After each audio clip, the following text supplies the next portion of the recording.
पैसे की शुरुआत कैसे हुई? दोस्तों, जीवन में पैसा कितना जरूरी है ये शायद मुझे बताने की जरूरत नहीं है। और यहाँ जो लोग ये कहते हैं कि पैसों से खुशियां नहीं खरीदी जा सकती, उन्हें Jeff Bezos, Elon Musk, Bill Gates और मुकेश अंबानी को देखने के बाद सड़क पर जीवन बिताने वाले लोगों पर भी नजर डाल लेनी चाहिए। यकीनन आप पैसे का महत्व समझ जाएंगे। आज के जमाने में बिना पैसे के जीना लगभग नामुमकिन है। जीने के लिए पैसा उतना ही जरूरी है जितना कि हवा, पानी और खाना। यही वजह है कि आज भिखारी से लेकर बिलियनर तक हर कोई पैसे को पाना चाहता है। यह सिर्फ एक कागज का टुकड़ा नहीं है। इस पैसे में इतनी ताकत है कि कभी जंगलों में रहने वाले इंसान आज आसमान की बुलंदियों को छू रहा है। पर इस पैसे की शुरुआत कहाँ से हुई, कब बना, कहाँ बना, कैसे इसने लोगों को अपना गुलाम बना लिया, और सबसे जरूरी पैसा क्या है, व्हाट इज मनी? आज के इस वीडियो में हम इन सभी सवालों के जवाब देने वाले हैं। वीडियो काफी ज्यादा इंटरेस्टिंग होने वाला है, इसलिए आप वीडियो के अंत तक हमारे साथ जरूर बने रहिएगा। दोस्तों, क्या आपने कभी ये जानने की कोशिश की है कि आखिर इस वक्त पूरी दुनिया में कितना पैसा है? मतलब अगर पूरी दुनिया के पैसे को इकट्ठा कर लिया जाए तो ये कितना पैसा होगा? चलिए हम आपको बताते हैं। वो है 36.8 ट्रिलियन डॉलर। लेकिन जरा ध्यान दीजिए, ये सिर्फ वो पैसा है जो नजर आता है। जो नजर नहीं आता वो है 1300 ट्रिलियन डॉलर, यानी कि 1.3 क्वाड्रिलियन डॉलर। अब सवाल ये है कि इतना पैसा आया कहाँ से, पैसे को किसने बनाया और क्यों बनाया? दोस्तों, इन सभी सवालों के जवाब को जानने के लिए आपको जानना होगा कि आज से 17,000 साल पहले, यानी कि 15,000 BC में, जब दुनिया में पैसे का कोई नाम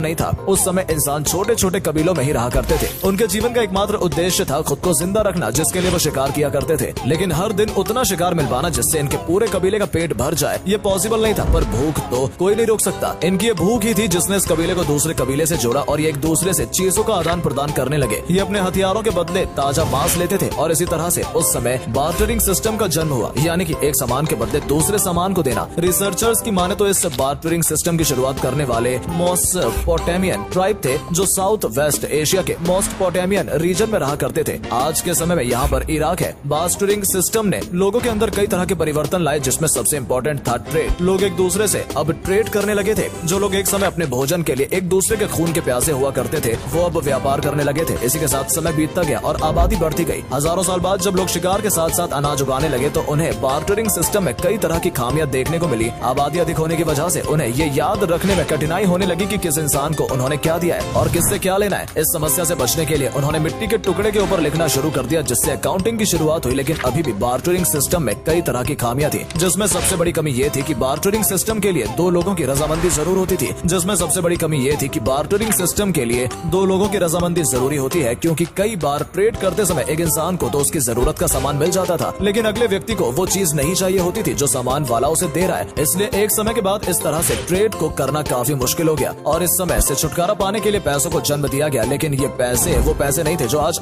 हम इस्तेमाल करते हैं। ये थी कमोडिटी मनी, यानी कि उस समय के इंसानों ने हर चीज को उस पैसे की तरह इस्तेमाल किया जो मूल्यवान थी, जो हर किसी के इस्तेमाल में आ सकती थी। जैसे पालतू जानवर जिसमें गाय, भैंस, बकरी, गधा शामिल थे। इसके अलावा हथियार जैसे चाकू, कुल्हाड़ी, तीर, तलवार आदि, साथ ही जानवरों की खाल, नमक, मोर के पंख, अल्कोहल, सबसे अंत में इंसानों को भी दासों के रूप में कमोडिटी मनी में शामिल किया गया। कमोडिटी मनी में ट्रेड को आसान तो कर दिया गया, लेकिन इसकी भी एक कमी थी। इसमें हर व्यक्ति अपनी चीज को सामने वाली चीज से अधिक मूल्यवान बताने लगा, जिससे एक बार फिर से ट्रेड करना मुश्किल हो गया। इसलिए अब एक ऐसी चीज की जरूरत थी जो सभी कमोडिटी मनी की चीजों की कीमत तय कर सके, और लोगों की इस जरूरत ने मेटालिक मनी की शुरुआत की। आज से 2600 साल पहले 600 BC में इंस्टेंट ग्रीक में मेटालिक मनी की शुरुआत हुई। वहाँ सोने और चांदी को मिक्स करके कॉइन्स बनाए गए। इन कॉइन्स के ऊपर शेर या बैल के चित्र अंकित होते थे। दोस्तों, इस पर ध्यान दीजिएगा, यह है दुनिया का सबसे पहला सिक्का, द लाइडियन स्टेटर। इस सिक्के के बारे में कहा जाता है कि प्राचीन ग्रीक सिक्के से पहले के हैं। आपकी नॉलेज के लिए बता दें कि दुनिया में सिक्के बनाने की शुरुआत सबसे पहले चीन में 1000 BC में हुई थी। चीन के लोग उस समय पीतल और तांबे के सिक्के बनाते थे, लेकिन दुख की बात यह थी कि इन सिक्कों का लाइडन स्टेटर की तरह प्रसिद्धि नहीं हो पाई। लाइडन स्टेटर के बाद ही दुनिया में सिक्कों की भरमार आई। हर एक राजा और हर एक शासक के अपने नाम के सिक्के निकाले, जिसमें दुनिया का हर एक शासक, हर एक शख्स सिक्कों का इस्तेमाल करने लगा। इन सिक्कों ने ट्रेड में क्रांति ला दी। वैसे देखा जाए तो मेटल मनी भी कमोडिटी मनी का हिस्सा थी। फिर समय आया 500 BC का, जब ओवरसीज ट्रेडिंग अपने पीक पर थे। उस समय व्यापार इन्हीं सिक्कों के जरिए होता था, लेकिन इन सिक्कों की सबसे बड़ी कमी इनका वजन था। वजन अधिक होने के साथ साथ ये समुद्री जहाज में बहुत अधिक जगह लेते थे। इन्हें ट्रांसपोर्ट करने में भी बहुत अधिक समय लगता था, जिस वजह से इनके चोरी होने का भी खतरा बढ़ गया था। इन्हें गिनने में भी काफी कठिनाई आती थी। इसलिए अब सिक्कों की जगह पर एक ऐसी चीज की जरूरत महसूस हुई जो वजन में हल्की हो और जो आसानी से स्टोर और काउंट की जा सके। वैसे एक कहावत तो आपने सुनी ही होगी, necessity is the mother of invention, यानी आवश्यकता ही आविष्कार की जननी है। और यही पेपर मनी के साथ भी हुआ। लोगों की जरूरतों ने पेपर मनी को जन्म दिया। साल 1289 में मंगोल, जो कि चाइना का शासक, जो कि चंगेज खान के पोते थे, कुबला खान ने ट्री की छाल से सबसे पहले पेपर मनी को बनाया। इस पेपर मनी को उस समय IOU यानी कि IOU कहा गया। इसका मतलब था कि मैं तुम्हारे तुम्हारा कर्जदार हूँ, यानी जब तुम इस पेपर मनी को वापस करोगे तब तुम्हारे बेशकीमती हीरे जवाहरात तुम्हें वापस मिल जाएंगे। लेकिन लोगों ने इस कागज को बदलने की जगह उसी से ट्रेड करना शुरू कर दिया और उस समय के साथ साथ पेपर मनी चाइना के बाहर फैल गई। अब लोगों में ज्यादा से ज्यादा IOU यानी कि पेपर मनी को पाने की होड़ लग गई। इसी समय बैंक भी अस्तित्व में आए जो लोगों से उनके चांदी सोने हीरे लेकर उन्हें पेपर मनी देने लगे, क्योंकि पेपर मनी एक ऐसी चीज थी जिसे वो जितना चाहे उतना छाप सकते थे और लोग भी इसे लेने लगे क्योंकि सोने चांदी के चोरी होने का डर लगा रहता था। कुछ समय बाद ये मिनी बैंक लोगों को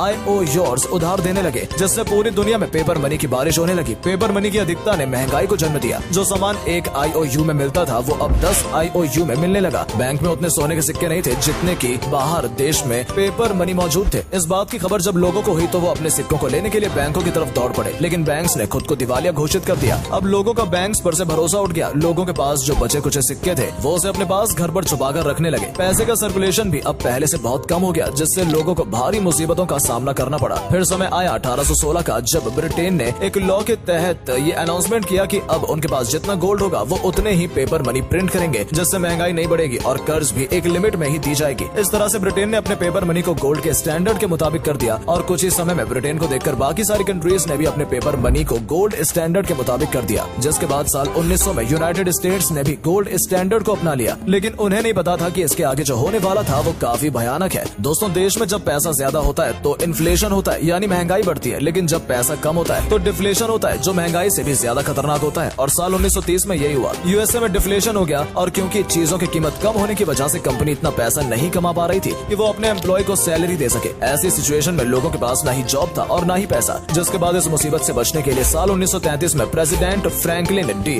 रूजवेल्ट ने गोल्ड और डॉलर के कनेक्शन को हमेशा के लिए खत्म कर दिया, जिससे बैंक के पास उनकी फिर से पुरानी ताकत लौट आई और अब वो एक बार फिर से धड़ल्ले से नोट छापने लगे। और फिर कुछ इसी समय बाद इन्फ्लेशन की नौबत आ गई, जिसे कंट्रोल करने के लिए एक बार फिर से अमेरिका ने सेंट्रल बैंक फेड की स्थापना की, जिसका काम ये रेगुलेट करना था कि देश में पैसा ना तो ज्यादा हो और ना ही कम हो, लेकिन वो पैसा IOU जैसे लोग गोल्ड में कन्वर्ट कर सकते थे। अब वो एक कागज का टुकड़ा बनकर रह गया था जिसे फाइट मनी कहा गया। दोस्तों, दुनिया में जितनी भी करेंसी है वो सभी फाइट मनी है। फाइट मनी यानी कि वो करेंसी जिसका कोई आंतरिक मूल्य नहीं है, लेकिन सरकार द्वारा लीगल टेंडर यानी कि कानूनी मुद्रा के रूप में स्वीकार किया गया है। इसलिए ये कागज की करेंसी हमें वो सब कुछ दिलाती है जिसकी हम चाह रखते हैं। तो दोस्तों, आज के वीडियो में फिलहाल इतना ही। उम्मीद है आपको काफी कुछ जानने को और समझने को मिला होगा। दोस्तों, इस तरह के और भी टॉपिक आपको हिस्ट्री पर चाहिए तो नीचे कमेंट करके जरूर बताइए, और अगर आपको कुछ नया सीखने को मिला हो तो वीडियो को लाइक और शेयर करना बिल्कुल ना भूलें। धन्यवाद।